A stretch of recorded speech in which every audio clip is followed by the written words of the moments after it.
This week, we're looking at an impassioned critique of the idea that having children is the only necessary path to happiness, challenging figures like Nuxenor who push that. Right. And to get right into it, the philosophical power here feels a bit diluted because so much energy is spent psychoanalyzing that specific figure, Nux. Okay, I see that immediately. Yeah, it starts off really strong with these big universal points. You know, the difference between necessities like eating and non-necessities like having kids. That part is great. But then it just pivots so hard. It starts asking things like, how terrible was his life before he got married and had a child? And that's the issue, isn't it? That specific line and then the follow-up where it says, it usually sounds like someone whose life was not good at all. Yeah. That's coming from a really visceral, emotional place, which is fine, but it creates a structural problem. It really does. It frames the entire piece as a personal fight with this one person. Exactly. Instead of a robust challenge to this, huge cultural myth, the reaction to his word cope is totally understandable. I get it. Of course. But by making the whole argument about his presumed unhappiness, you're letting the actual idea, the philosophy itself, off the hook. You're giving them an out. They can just say, oh, the writer is just mad at Nuxenor. Right. And they don't have to defend their own shaky premise. The goal is to dismantle the idea that procreation is mandatory for a good life. Not just the person saying it. Exactly. So the fix has to be structural. It's about separating the universal argument from the Nuxenor case study. Okay, so what does that look like? Well, for a start, you take your strongest philosophical points. That whole bit about necessities versus non-necessities, the fork and spoon analogy. Put that right at the top. Put it right at the top.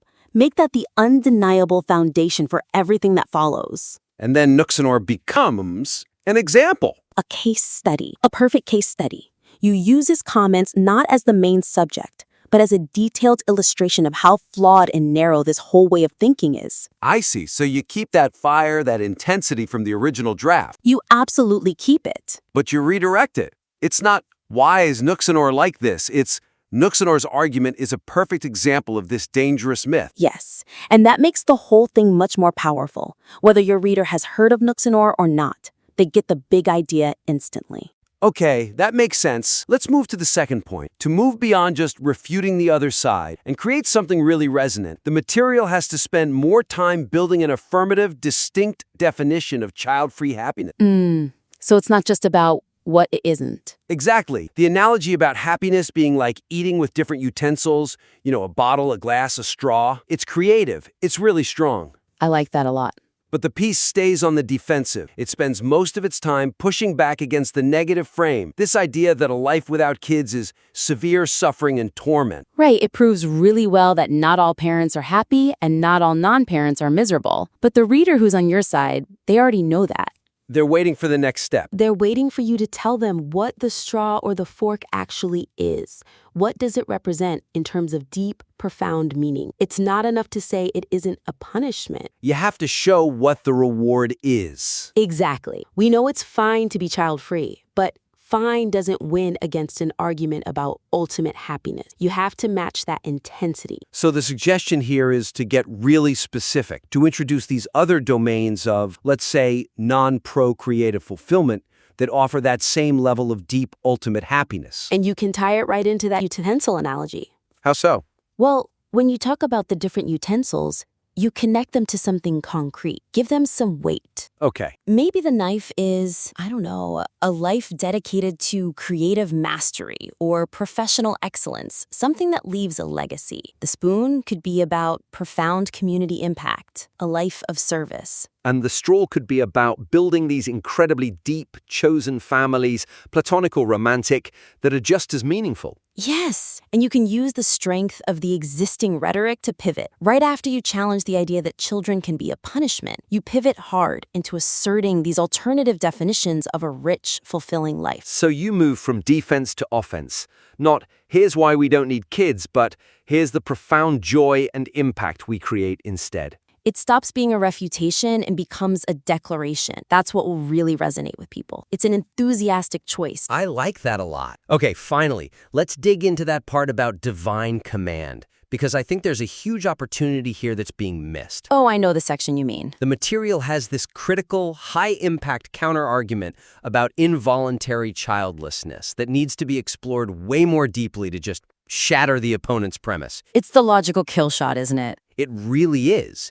It raises this perfect, irrefutable contradiction. It says, if everyone has to do it, then why are some people unable to have children, whether it's through fertility or diseases and things like that? And what happens right after that sentence? Nothing. It's introduced and then just drop. It's like a mic drop, but then the person just walks off stage without waiting for the applause. Which is a shame, because it's arguably the single most devastating point against the whole idea of procreation being this mandatory universal requirement for a good life. Absolutely. It implies this incredibly cruel and arbitrary system. Yeah, if we go back to the utensils, it's like saying drinking from a straw is the only way to be happy. Right. But then what about all the people who, through no fault of their own, are physically barred from ever even getting to the glass? The logic just collapses. So the suggestion is to build a whole section around this, maybe even make it the crescendo of the entire argument. It should be. Dedicate a focus section to this logical flaw.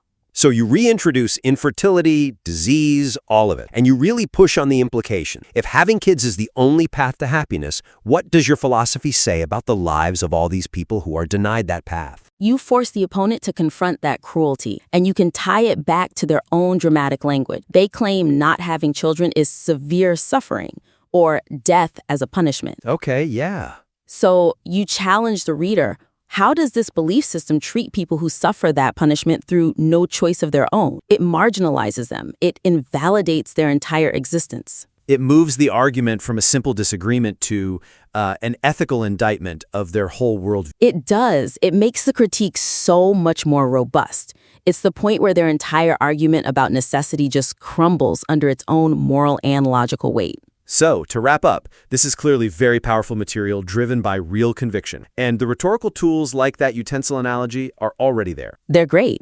To really maximize the impact, we're basically suggesting 3 main shifts. First was about focus. Delineate the universal argument from the personal critique of Nuxavenor. Make the myth, not the man, the enemy. Right. Second, we said to bolster the counter-argument by proactively defining what a rich, child-free life looks like. Move from defense to a positive assertion of joy and meaning. And finally, really lean into that killer argument about involuntary childlessness. Don't just drop it. Make it the logical and ethical crescendo that breaks the opponent's premise. The passion is already there on the page. These structural refinements will just make sure the logic is just as sharp and intense as the conviction behind. We'd love for you to apply these ideas, tighten that focus, and send it back to us for another look.